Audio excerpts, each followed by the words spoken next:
step-by-step guide on exactly how you're gonna become an influencer this year. Become a full-time influencer with $0. You should be doing to start your influencer business with $0. The rigging the lottery version of you finding your social media jackpot. I've still managed to land paid campaign deals with brands. Wish I had videos like this to watch when I first started on YouTube, because today I'll show you an actionable system you can follow. There are 3 main things that you need to understand to making viral content on Instagram. Time has finally arrived for you to become a full-time content creator.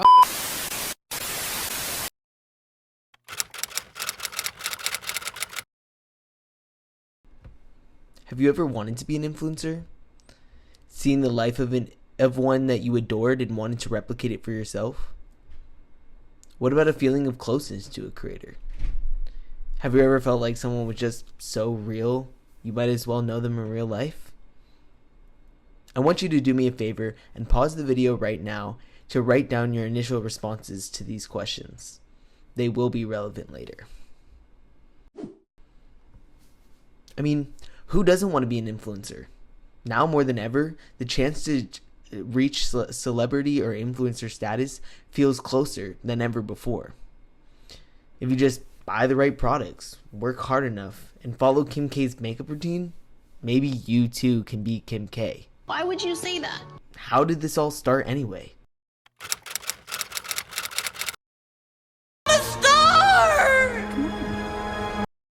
This obsession with achieving stardom is actually not a recent phenomenon. In 1944, sociologist Leo Lowenthal conducted a comparative analysis of the biographies of politicians, Hollywood stars, business icons, and other prominent figures that released biographies between 1901 and 1944. This led to the creation of 2 defining categories of self-promotion: idols of production and idols of consumption. The names of these forms of idolship speak for themselves. Biographies of production, mainly made by businessmen and politicians, championed how their success came from hard work, while idols of consumption, usually entertainers, gave their audience a way to embody their lifestyle. Duffy and Pooley aimed to contextualize and further this research within a modern context of the celebrity, with the ever-thinning gap between the consumer and the creator.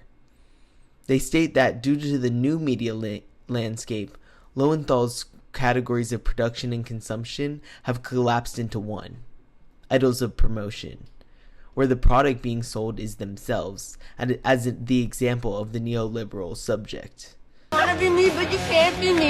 The new mediated hero of worship gives their audience the impression that the perfect identity is something that can be achieved through repeatable steps that can be used by anyone to achieve the same status, regardless of social standing. Our claim is that the eruption of self-branding rhetoric among today's idols is linked to the unsettling experience of the you're on your own workplace capitalism.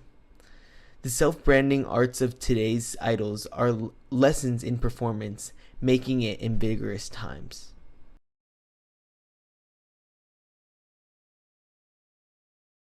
In the study that Duffy and Pooley conducted, they based it on Lowenthal's original framework, but they also adjusted and accommodated for the contemporary media sphere. So in their execution, they divided their study up into 3 phases, including looking at magazines, TV shows, and social media platforms. When they were looking at each of these different types of media, they took the idols and they looked at their gender, age, race, and profession, as well as analyzing the themes of their text, so what they were saying in the TV shows and what they were writing in their social media bios. So the categories of profession that they chose to use were political, business and professional, and entertainment. And by looking at these professions, as well as the gender, race, and age of the idols, they use this data as the quantitative aspect of their study. So when they were looking at race, 74% of these idols were white. And then when looking at gender, 53% of the idols were male. They looked at gender and race to figure out who was being idolized in contemporary society and what that could mean for contemporary society's values. So because consumption idols made up the majority of both Lowenthal's and Duffy and Pooley's studies, they split up the contemporary idols into different categories. So Lowenthal's contemporary idols mostly consisted of entertainers and sports figures, as they were 76% of his consumption idols. But Duffy and Pooley's consumption idols mostly consisted of Hollywood and television idols at 57%, and then the next biggest category was musicians at 27%. So these contemporary idols represent the changes in economy because leisure is now crucial. Get your fucking ass up and work. It seems like nobody wants to work these days. Duffy and Pooley found that celebrity bios today are just as much about careers as they are about the dream world. So the consumption sphere has now taken on the ideas and values of the production sphere. So it's not necessarily that the production sphere has disappeared, it's that its ideas have been adopted by the consumption sphere. So the numbers almost mislead you into thinking that now our economy doesn't value the ideas of production, where actually they're just seen in another way. So their qualitative analysis, the main thing that Duffy and Pooley found was self-promotion as a common theme across all the texts of the idols they looked at. And they categorized this self-promotion into 3 different tropes.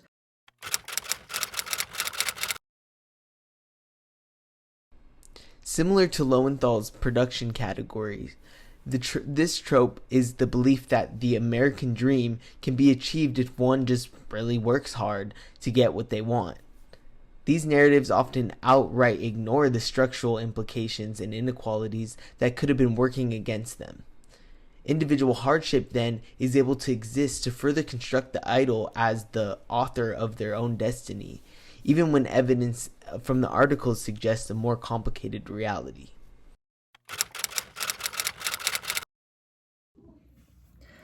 Alright, so in the second trope of self-promotion that Duffy and Pooley found, what they were looking for was cross-platform self-promotion. So this is when idols highlighted themselves as cross-platform entrepreneurs, or when they use one platform to promote content on another platform, social media or otherwise. For example, in their bios, they would say, hey, take a look at my new album, book, TV show, etc. So in the Twitter and Instagram bios that Duffy and Pooley looked at, 91 of the 189 that had textual content included this type of self-promotion.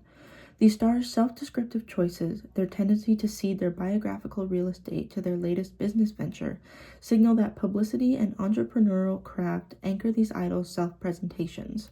This production language is how the consumption-oriented idols that Lowenthal describes can cross the boundary to a production idol and thus become a promotional idol, as Duffy and Pooley state. To celebrate one's ability to work across platforms and excel while doing so is another tactic of selling oneself. A multi-skilled idol will receive more publicity and reach further audiences than an idol that sticks to one skill. Duffy and Pooley found specifically in magazine articles that the journalists were actively highlighting idols as business-savvy people, furthering the contemporary value of multiple talents. These idols that do possess many skills are human brands, or in other words, they use their fame to ensure success in their product marketing, and thus become successful entrepreneurs. Few of these idols actually exhibit modesty about their entrepreneurial visions, with most being open and proud of their dreams and motivations. Contemporary idols blend creativity and business, making it impossible to place them in Lowenthal's categories of consumption and production-oriented, as they exhibit traits from both. You might have heard of the term parasocial relationship, to refer to one's infinity with a cultural icon, feeling like they know them personally. Idols of production use this trope of authenticity to breed these types of relationships. That's suspicious. That's weird. If one feels like the creator or celebrity is just like them and someone they know, it allows for the fantasy of proximity to thrive, further confirming that that holding status of the idol is possible for the individual audience member, if they just work hard enough themselves, of course. I have one thing to say. You better work. Wrapping up on the 3-trope analysis of the quantitative aspect of the study, we're going to talk about the exception that contradicts these categories. So authentic self-promotion, as Duffy and Pooley state, is when they spotted all 3 of the previously discussed tropes come together in one article or bio of an idol. So with the example of Gwen Stefani that they use, the magazine article about her slips a business venture between claims of authentic living. They quote, "I've been really working hard on my spiritual exercising, and when you do that, I think you find suddenly you're seeing in color," says Stefani, who is executive producing Nickelodeon's new kids show, Kuku Harajuku, airing Saturdays at 9 a.m. "Everything has more meaning and more feeling and more purpose. I'm the happiest I've ever been." This combination of self-expression and promotion can also appear more awkwardly in social media bios as the character length is more restricted. There's a very abrupt transition from soul-bearing to selling, and it can sound something like, "I'm a really bad cook, but go buy my new product, here's the link." This blend, whether awkward or not, promotes the idea of using honest self-expression to get ahead. However, in a labor economy that asks workers to sell themselves, this tactic makes sense as it can lead to individual gain. Therefore, is this self-authenticity truly authentic, or is it another way for these idols of promotion to sell themselves more effectively? Either way, contemporary idols have adapted to current cultural values, and placing their methods of self-promotion into separate category, as Duffy and Pooley find out, can prove tricky.